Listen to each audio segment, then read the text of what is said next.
이게라고 이렇게 되어 있습니다. 첫 번째로 싱어를 제가 집어넣었는데요. 싱어를 집어넣은 이유가 있어요. 맨 첫 번째로. 왜 이럴까요? 싱어는 마이크를 들고 있기 때문에 그만큼 엄청난 책임감을 가지셔야 되는 포지션입니다. 그래서 제일 첫 번째로 넣습니다. 첫 번째로 싱어는 메시지 전달자 역할을 한다라고 되어 있는데, 인도자와 함께 최종적인 메시지 전달자로 앞에 서 있다. 그래서 이 싱어는 네 가지 정도를 좀 생각해 볼 필요가 있는데요. 먼저 영적으로 성숙한 사람, 그러니까 단순히 노래를 부르는 사람이 아니라 우리 예배 안에서 마이크를 들고 예배를 같이 인도해 나가는 영향을 끼치는 사람이기 때문에 영적으로 성숙한 사람이어야 됩니다. 두 번째로 재능과 또 훈련을 받은 사람이어야 됩니다. 마이크를 들고 노래를 하기 때문에, 그리고 노래를 도와야 하기 때문에 호흡과 발성, 특히 리듬에 대한 이해, 그 다음에 훈련, 이런 것들이 필요하고, 특히 재능이 필수적인 포지션이긴 합니다. 왜냐하면 여러분들도 마이크를 들고 노래했을 때, 그리고 또 회중에서 같이 예배를 드렸을 때 어떻게 보면 다른 악기들이 조금씩 틀려도 약간 캐치 못하는 경우는 많거든요. 그런데 보컬들이 틀리면, 그리고 보컬들이 음정이 나가거나 그러면 되게 캐치가 잘 돼요. 왠지 아세요? 악기는 내가 모든 악기를 다룰 줄 몰라요. 그 악기를 모르기 때문에 캐치가 잘 안 돼요. 만약에 제가 베이스를 연주하고 또 어쿠스틱 연주하고 또 피아노도 조금 집중하니까 어찌됐건 그런 부분에서 캐치를 할 수 있을 거 아니에요. 그렇죠? 그런데 대부분의 사람들은 만약에 자기가 악기 연주를 못하면 캐치를 못해요. 하지만 모든 사람은 목소리가 있고 노래를 부를 수 있잖아요. 그렇죠? 그러니까 싱어가 틀리거나 그러면 캐치가 아주 잘 됩니다. 그렇기 때문에 재능이 아주 필수적인 포지션입니다. 그리고 세 번째로 찬양 인도자와 호흡이 참 중요한 포지션입니다. 왜냐하면 찬양 인도자와 같이 노래를 부르고 나가는데 같이 도와줘야 되는 입장인데, 본인이 더 이제 충만해서 뭐 이끌어 나간다거나 그럴 때는 아무래도 예배의 밸런스가 깨질 수가 있거든요. 그래서 찬양 인도자의 호흡이 이렇게 잘 맞아야 되고, 그 의도를 잘 파악해서 서로 넘지 않는 그런 선을 잘 지켜나가면서 해야 되는 포지션입니다. 네 번째로는 중보자의 역할이 필수적입니다. 왜냐하면 예배는 찬양, 기도, 말씀, 이 모든 것들이 하나로 되어 있는 거예요. 그런데 우리가 같이 찬양하면서 기도하면서 인도하며 나가는데 싱어하는 사람이 기도할지 몰라요. 그러면 과연 그 사람이 예배의 자리에서 싱어를 쓸 자격이 있는 사람인가요? 그렇지 않거든요. 왜냐하면 같이 찬양을 해나가고 기도를 이끌어 나가야 되는 입장이기 때문에 이 중보자 역할을 잘 감당해야 되는 사람이어야 되는 거죠. 그래서 싱어의 역할을 이렇게 네 가지로 이렇게 좀 정의를 좀 해볼 수 있을 것 같고요. 그리고 두 번째로 멜로디를 좀 풍성하게 해주는 역할을 더 추가적으로 할 수 있습니다. 어떻게 보면 모두가 멜로디를 부르면 이 음들이 풍성해지지 않겠죠. 그러니까 싱어들이 알토 파트나 아니면 소프라노, 그 다음에 베이스, 테너 파트를 맡아서 서로 다른 음을, 다른 화성을 쌓아줬을 때 더 풍성해진 역할들을 할 수 있습니다. 그래서 찬양 인도자는 멜로디를 부르면 다른 싱어들이 적절한 곳에서 알토와 그 다음에 테너 이런 것들을 집어넣으면서 풍성하게 해주는 역할들을 해줘야 됩니다. 그래서 싱어들은 정말 중요해요. 중요한 게 마이크를 잡고 있기 때문에 이 마이크에 대한 정말 책임감을 가지셔야 되고, 그렇기 때문에 본인이 부족하다고 그러면은 정말 필사적으로 연습하고 또 훈련하고 하셔야 됩니다. 목소리는 어떻게 보면 타고난 재능이 많이 영향을 미쳐요. 하지만 레슨을 받고 갖고 나가면 어느 정도까지는 충분하게 갖고 나갈 수 있거든요. 모든 사람들이 마찬가지예요. 어느 정도 충분하게 갖고 나갈 수 있어요. 근데 그 갖고 나가는 과정이 힘들고 어려우니까 사람들이 안 하려고 그러고, 에이 뭐 그런 게 필요해 라고 하면서 필요성을 못 느끼냐고 그러는데, 만약에 본인이 마이크를 들고 있다면 그 부분은 정말 필수적으로 하셔야 될 부분입니다. 만약에 그걸 안 하실 거면 차라리 마이크를 떼고 노래를 부르시는 게 좋습니다. 네, 만약에 마이크를 들고 찬양하고 계시다면 그 부분은 바로 명심해야 될 부분입니다. 그러면 두 번째로 넘어가 볼게요. 피아노로 넘어가 보겠습니다. 제가 크게 이제 세 가지로 나눠놨는데요. 피아노는 가장 기본이 되는 악기예요. 여러분들도 아이들 키우시면 가장 먼저 가르치는 악기가 뭐세요? 대부분 다 피아노예요. 그렇죠? 오케스트라를 지휘하는 지휘자가 본인이 이 스코어를 리딩하기 위해서 무슨 악기를 연주할까요? 피아노를 연주해요. 그만큼 피아노는 가장 기본이 되는 악기고, 모든 음역대와 모든 것들을 다 표현할 수 있는 악기예요. 그래서 가장 기본이 되는 악기입니다. 피아노는 리듬, 화성, 선율 등 모든 것을 표현할 수 있는 악기이고, 가장 넓은 음역대를 표현할 수 있는 악기입니다. 그리고 그렇기 때문에 이 악기의 특성상 오히려 다른 악기들의 영역을 많이 침범할 수 있는 악기이기도 해요. 왜냐하면 모든 악기들의 그런 어떤 음역대들을 표현할 수 있고, 리듬도 표현할 수 있고, 화성, 멜로디 이런 걸 다 표현할 수 있기 때문에 오히려 모든 악기들을 다 침범할 수 있는 우려가 또한 있는 악기입니다. 그러면 두 번째로 피아노의 특성과 역할에 대해서 한번 같이 이야기를 해볼게요. 피아노는 첫 번째로 밴드에서 드럼, 베이스, 그리고 기타와 함께 기본적인 리듬을 같이 구성합니다. 그리고 이 넓은 음역대하고, 그리고 피아노가 정말 다양한 보이싱을 잡을 수 있어요. 기타도 따라할 수 없어요. 그만큼 다양한 보이싱을 갖고 있기 때문에 아주 풍부한 색채를 만들 수 있는 악기입니다. 그리고 일렉 기타나 아니면 신디사이저와 함께 어떤 대손율을 이루면서, 아니면 약간의 애드립을 넣으면서 그런 조화를 이룰 수 있는 그런 악기이고요. 네 번째로 그 예배의 자연스러운 분위기를 만들기 위해서 곡의 인트로나 아니면 더 중요한 부분들 역할을 해 나갈 수 있어요. 아까 우리가 처음에 예배 시작할 때 피아노가 갑자기 이상하게 나오고 안 나오니까 예배 분위기가 처음에 잘 안 잡혔잖아요. 그렇죠?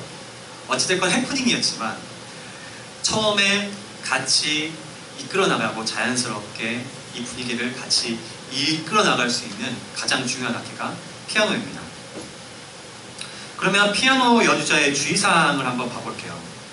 피아노 연주자는 그 베이스 영역을 좀 많이 존중해 줄 필요가 있습니다.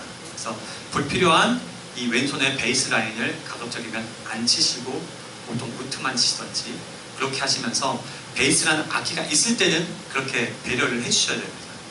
그런데 만약에 베이스라는 악기가 없다면 왼손으로 그 베이스를 더 풍성하게 피아노가 표현해 주셔야겠죠. 클래시컬한 피아노 연주자들이 가끔씩 흔하게 좀 발생할 수, 범할 수 있는 오류입니다. 대부분 그 클래시컬한 피아노 연주자들은 혼자서 이 많은 것들을 다 표현을 하잖아요. 그러다 보니까 밴드에서 베이스랑 다른 악기들과 다 같이 연주함에도 불구하고 본인이 왼손에서 많은 것들을 표현하고 싶어 하는 경향이 있어요. 그런데 만약에 베이스라는 악기가 있다면 이 저음역대는 가급적이면 베이스라는 악기한테 맡겨두시는 게 좋아요. 맡겨두시고 피아노는 왼손 루트만 치시던지 아니면 안 치셔도 돼요. 안 치셔도 상관없어요. 안 치시고 오른손만 가지고 표현할 수 있습니다. 충분하게 그렇게 하셔도 좋은 사운드가 나올 수 있거든요. 베이스라는 악기가 있기 때문에. 그러니까 그런 한 가지가 있고요. 두 번째는 피아노는 다른 악기들의 그 리듬적인 그리고 화성적인 그 비슷한 기능을 가지고 있기 때문에 이 드럼, 베이스, 일렉 기타, 신디사이저, 어쿠스틱 기타 이 모든 악기를 같이 조화를 이뤄내야 돼요.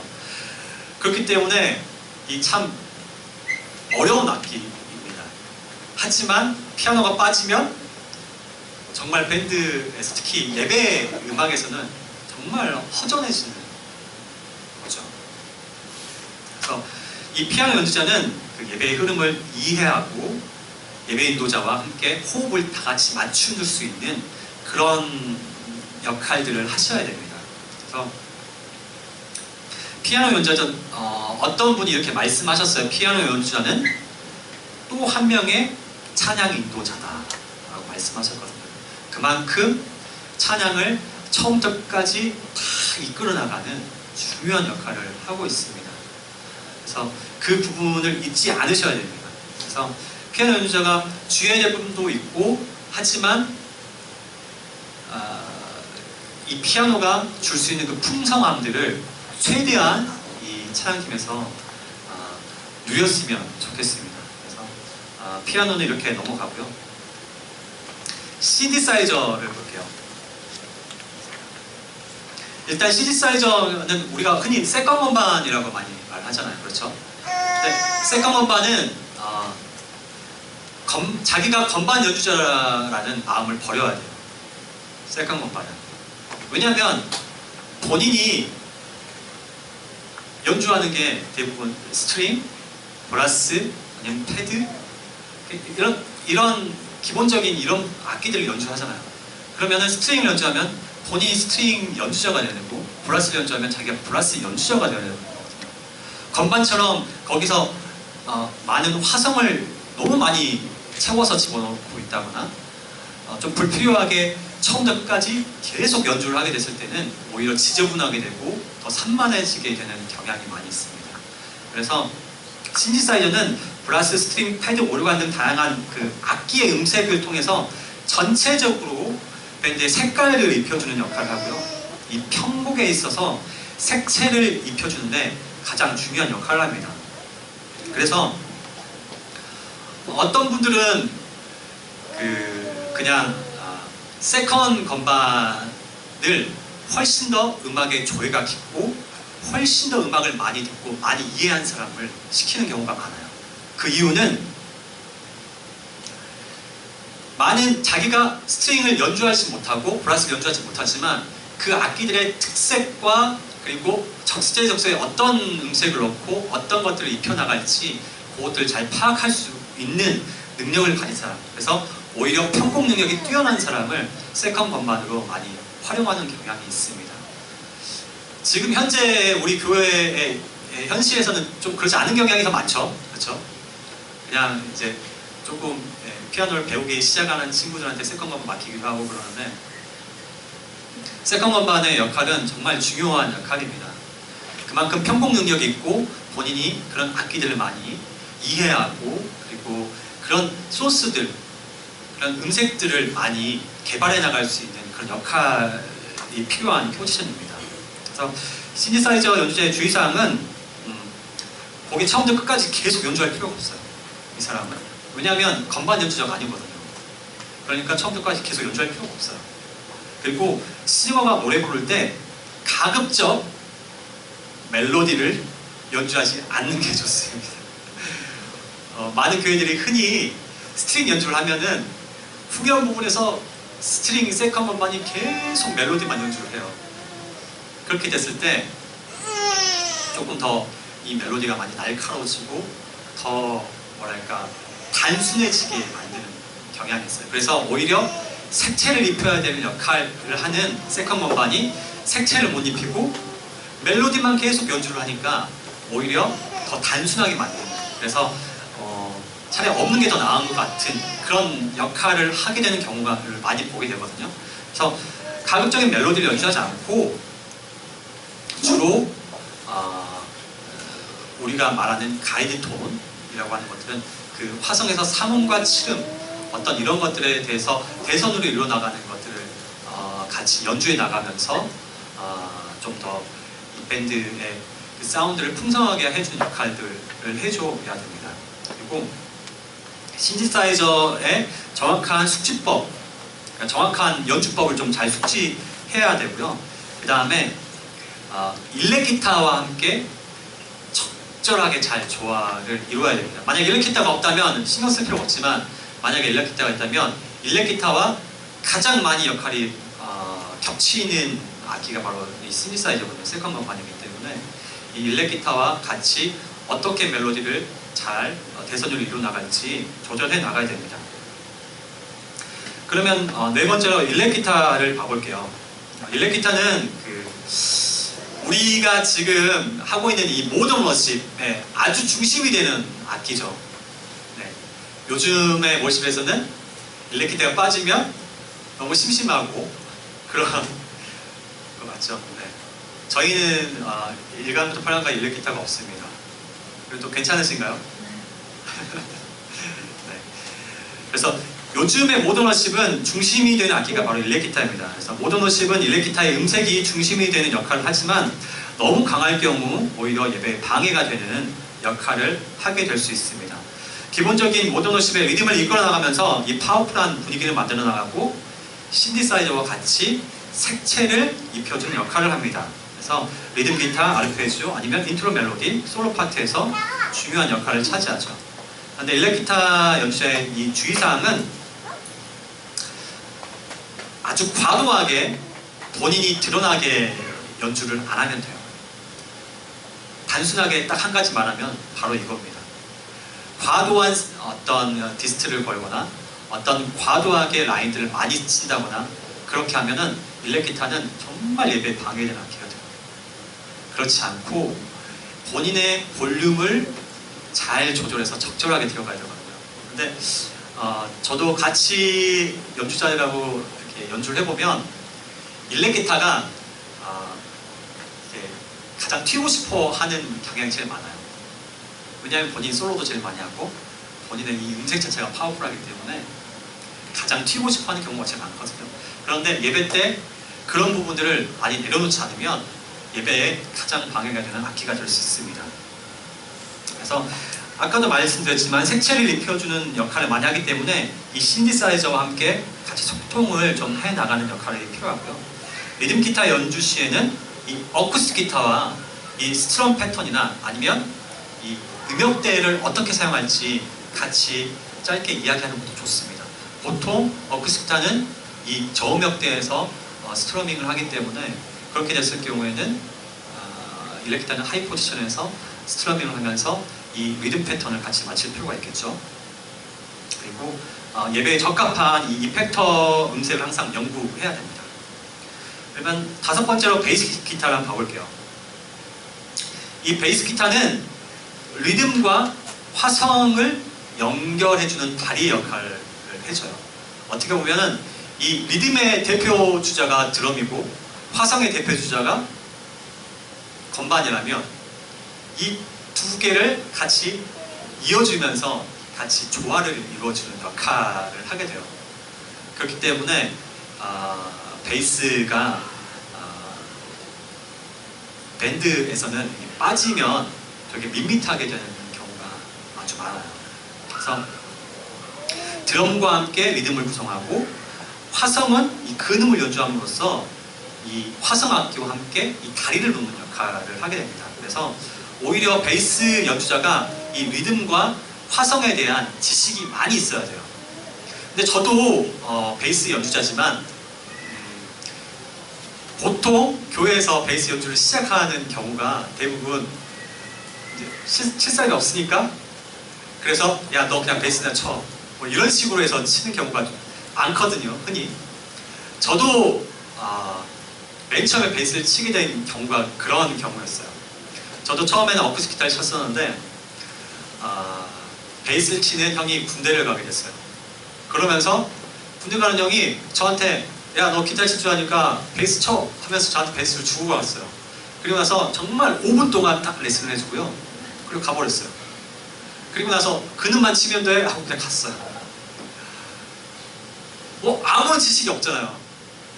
그러면서 정말 이 건반 연주하는 그 누나한테 매 예배 때마다 이 레이저를 받았어요.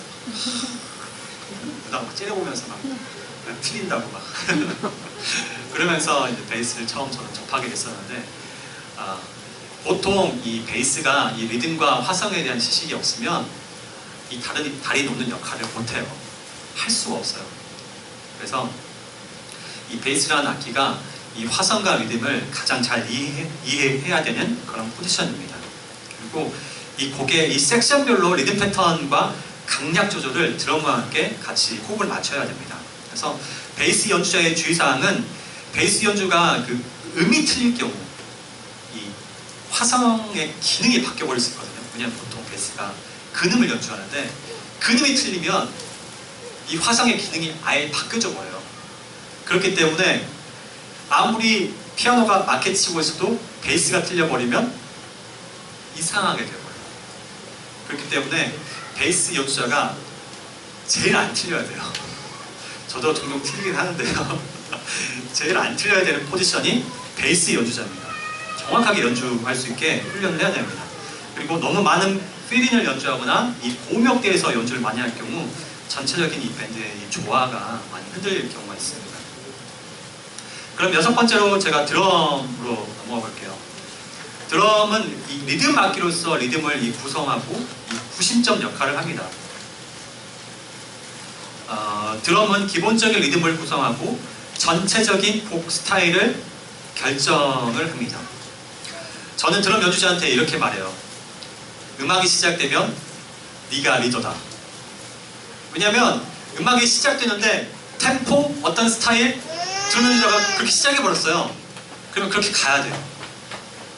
제가 아무리 이렇게 가자고 할지라도 드럼 이미 시작해버렸잖아요. 그러면 그렇게 가야 돼요. 그만큼 이 드럼 연주자가 그 전체적인 리듬을 구성하고 전체적인 곡 스타일을 결정을 하게 되거든요. 아무리 리허설을 잘 해놨어도 드럼 연주자가 템포를 한 10 정도 빨리 해버리면 그냥 그렇게 가야 돼요. 그게 이제 드럼 연주자의 역할이기 때문에 드럼 연주자가 그 부분을 항상 숙지를 하셔야 됩니다. 그래서 템포를 유지해준 역할을 드럼이 해야 됩니다. 드럼이 템포가 흔들릴 경우 전체적으로 밴드에 대해 안정감들이 많이 깨지거든요. 그래서 예배의 전체 볼륨을 결정하는 역할을 합니다. 드럼 연주자가 연주했을 때 이 드럼 사운드가 100에서 한 80이다. 그러면 모든 악기들의 볼륨을 다 80으로 맞춰요. 드럼의 볼륨이 50이다. 그럼 모든 악기들의 기본적인 볼륨을 50으로 맞춰요. 이 예배 공간은 그 통드럼, 리얼 드럼을 놔두면 볼륨이 너무 커져서 다른 악기들의 볼륨을 많이 올리고 보컬의 볼륨을 많이 올려도 너무 시끄러워지니까, 그렇기 때문에 전자드럼을 놔둬서 이 볼륨을 조절하려고 이렇게 하는 거거든요. 마찬가지로 이 드럼의 이 볼륨에 따라서 이 전체적인 그 찬양팀의 볼륨이 결정이 됩니다. 그래서 이 예배의 완급 조절이나 아니면 이 다이내믹을 드럼이 결정을 하게 돼요. 이 드럼 연주자의 주의사항을 보면은 아까도 말했지만 드럼이 음악이 시작되면 드럼이 실질적 리더이기 때문에 전체적인 이 음악의 흐름, 이 부분을 이해하는 게 필수적입니다. 그리고 정확한 템포를 유지하고 항상 메트로놈과 연습해야 되고요. 드럼이 전체적인 예배의 다이내믹 등 완급 조절을 위해서 찬양 인도자와 수시로 커뮤니케이션을 해야 됩니다.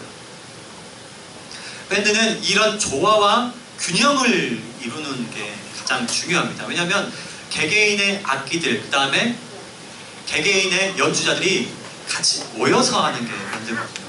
그런데 이게 조화가 이루어지지 않으면 우리가 흔히 듣는, 아니면 흔히 우리가 같이 예배를 드리며 나갈 때 편하지가 않게 돼요. 그래서 이 조화를 이루는 게 가장 중요합니다. 원래는 이걸 하면서 밴드랑 같이 한 곡 연주하면서 안 좋은 예를 좀 들어보려고 했었는데 시간상 그렇게 하면은 제가 너무 시간 오버할 것 같아서 그냥 어떤 그런 예들은 들지 않고 그냥 쭉 그냥 강의한만 가지고 있고요. 한 가지 제가 이제 여러분에게 말씀드리고 싶은 거는, 악보를 받았을 때 항상 벌스가 어디서부터 어디까지인지, 코러스가 어디서부터 어디까지인지, 브릿지가 어디서부터 어디까지인지, 아니면 이 곡이 프리코러스가 있는지 요거를 파악하시라는 것을 강조하고 싶어요. 요거를 항상 파악을 하셔야지 이 곡에 대한 전체적인 흐름이 이해가 되거든요. 그러면 연주자도 마찬가지고 보컬들도 마찬가지고 이 섹션에 따라서 어떤 식으로 변화를 줄지 생각하시고 그 패턴들을 결정을 하셔야 돼요. 처음부터 끝까지 똑같은 패턴으로 연주를 하게 되면 이 곡들이 밋밋하게 되겠죠. 그렇기 때문에 여러분들이 벌스, 코러스, 브릿지 요게 어떻게 지금 곡들이 형성이 되어 있는지 그걸 먼저 파악을 하시고 내가 여기서 어떤 패턴으로 연주를 해야겠다라는 것들을 결정하신 다음에 그 다음에 같이 다른 연주자들과 커뮤니케이션을 하셔야 돼요. 만약에 여러분들이 프로 연주자가 아니라면 프로 연주자들은 그냥 시작하자 해서 시작했는데 같이 들으면서 아 이렇게 치는구나 하면서 맞춰 나갈 수 있거든요. 근데 만약에 여러분들이 그렇지 않다면 그런 부분들을 결정하고 어떻게 연주할지 서로 같이 커뮤니케이션을 해 나가서 조화를 이루어 나가셔야 돼요. 그게 가장 중요합니다. 그래서 이 부분들을 다시 머릿속에 좀 두시면서 그리고 이 선택식 강의 때 또 건반 연주자에게 또 보컬에게 또 드럼 연주자에게 물어보면서 또 이럴 때는 어떻게 하면 좋나요? 이런 질문도 하시고요. 그리고 또 실제적인 부분을 같이 들으시면서 하시면 훨씬 더 많은 도움이 되실 거라고 생각이 됩니다. 네, 그래서 전체적인 강의는 여기서 짧게 마치도록 하겠습니다. 네. 네, 감사합니다. 우리 박수로 지금 보내주시기 바랍니다.